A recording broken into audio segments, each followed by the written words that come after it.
Welcome back, everyone. Let's jump right into this explainer. This morning, without even realizing it, you probably touched the most powerful thing on the planet, at least 10 times.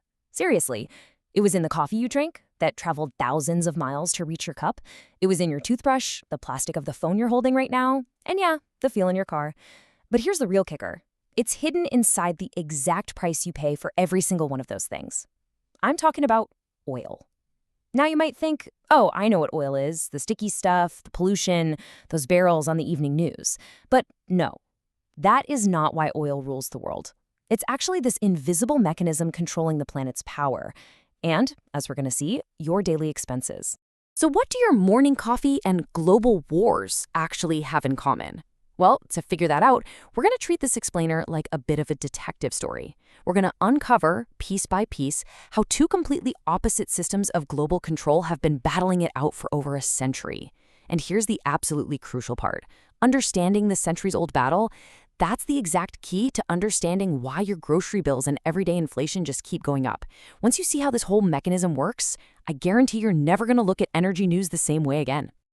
Okay, let's look at our first major shift. Section 1, from coal to power. To really get this, we need to go back in time, to the exact moment oil went from being just a messy, simple fuel to the ultimate geopolitical weapon. I mean, look how fast everything escalated once the first big gamble was taken. So, it's 1911. A young Winston Churchill is put in charge of the British Navy, and he has a choice to make. Does he stick with safe, domestic coal, or risk everything by converting the fleet to oil? Oil that had to be brought in from far-off, unpredictable places like Persia. Well, he took the bold bet on oil. Meanwhile, skip ahead to the 1920s in the US, and the industry was just total chaos. They were operating under this crazy Wild West legal concept called the rule of capture. Basically, if you didn't pump your oil out fast enough, your neighbor would literally drill right next to your fence and suck it out from under your own feet. It was a chaotic race to the bottom, totally crashing prices, and that chaos, it led right to 1928. In a highly secret meeting at a castle in Scotland, the world's biggest oilmen quietly sat down and divided up the entire global market just to stop the price wars.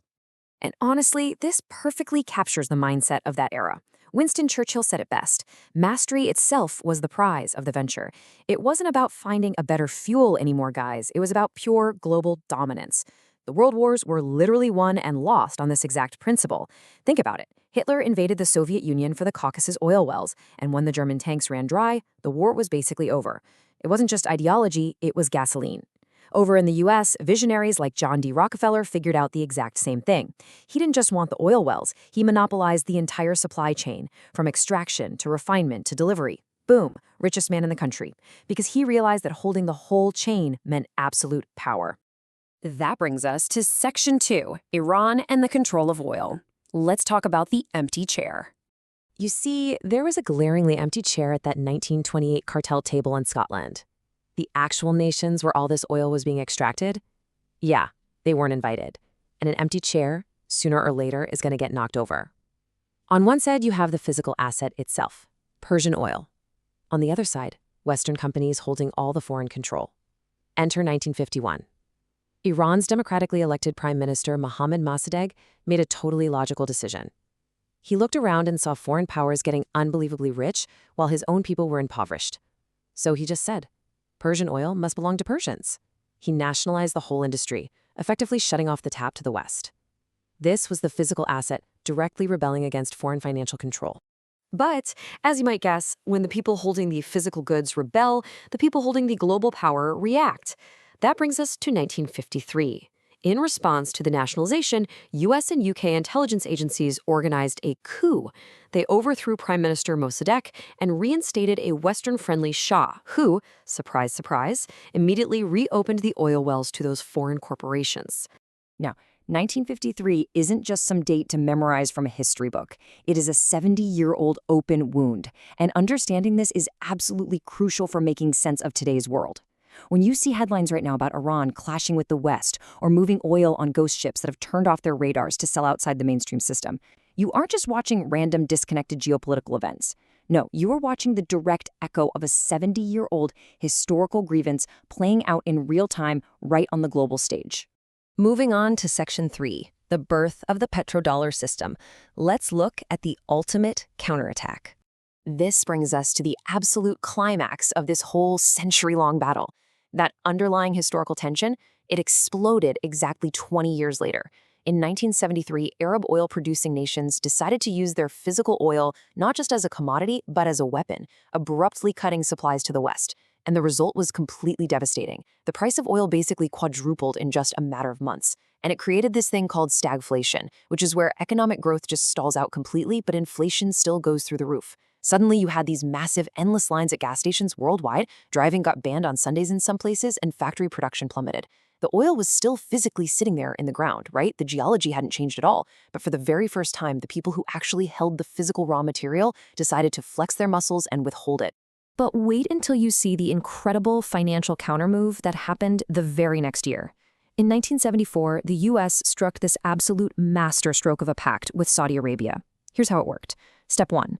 The Saudis agreed to sell their oil exclusively in U.S. dollars, and in exchange, they got U.S. military protection. Step 2.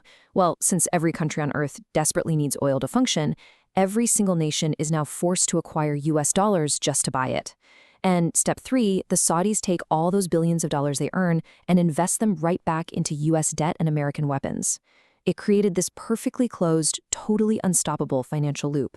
And right there, that is the exact birth of the petrodollar. So this reveals the exact core mechanism we've been hunting for in our detective story. On one side, you have physical power, things you literally cannot print: oil, wheat, metals. On the other side, financial power: dollars, banks, and debt. After 1974, the U.S. didn't really need to physically own the oil wells anymore. Why? Because they completely controlled the financial system through which every single drop of oil money flowed. In 1973, physical power reared its head. In 1974, financial power counterattacked and won the round. Oil is basically the only asset in the world that is entirely physical and entirely financial at the exact same time. It's kind of ironic when you think about it. Whoever controls the paper controls the slick black liquid. Which leads us perfectly to Section 4, the impact on your life. So how does this massive, grand geopolitical chess match actually affect you? I promise you, this is not just about distant countries, dusty historical dates, or high-level military strategies. This is directly tied to your wallet, right now, through a massive domino effect. Think about it. Your suburban neighborhood exists because there's gas to drive you there. Your supermarket is fully stocked because of diesel transport trucks. The plastics in your home, your daily medicines, even the fertilizers that grow your food, it is all oil. So when oil prices rise because of these global tensions, inflation accelerates. And when inflation accelerates, central banks are forced to raise interest rates to cool down the economy. When they do that, the variable rate on your home mortgage goes up. That is exactly why a distant conflict over some oil strait halfway across the world dictates the cost of your groceries and your housing. We aren't just spectators here, we are active players in this game every single time we pay a bill. But here is what is truly fascinating about the modern moment we're living in right now. That 1974 petrodollar pact, it's starting to show some real structural cracks today. Now, this isn't some wild conspiracy theory, and no, the dollar isn't collapsing tomorrow, but the cracks are undeniably there. For example, China has developed the Petro-Yuan, allowing oil to be bought in their own currency. Nations like Russia, Iran, and Venezuela are trading their massive physical reserves entirely outside the U.S. financial system. When the traditional financial doors were closed to them, they simply opened the physical doors, using actual oil as direct currency for survival and to build new alliances. Okay, so how do you intelligently navigate all this noise? Well, let's look at a highly practical tool. It's called the spot price. There are actually two prices for oil that you can look at: the spot price for a delivery today and the future price for, say, a month from now. Usually, they are practically identical. But here is the trick. If you see the current spot price suddenly spike dramatically, but the future price for next month stays low, the market is signaling that the panic is only temporary and the crisis is going to pass soon. When you see those numbers close that gap, the fear is deflating, usually even before the evening news gets around to telling you about it. It's just a brilliant practical way to read the actual reality of the situation. Which brings us to a major question I really want you to ponder today. What new source of power will eventually take its place? For 150 years, oil has been the ultimate global prize. It has decided world wars, it's topples governments, and it literally built the absolute dominance of a single currency over the entire globe. But today, that petrodollar system is facing its biggest test in half a century. So how long will it survive? And looking to the future, what new asset could ever emerge that holds both the absolute physical necessity and the unstoppable financial power of oil? Until we find it, just remember, every distant rumble in an unpronounceable strait is echoing straight into your bank account.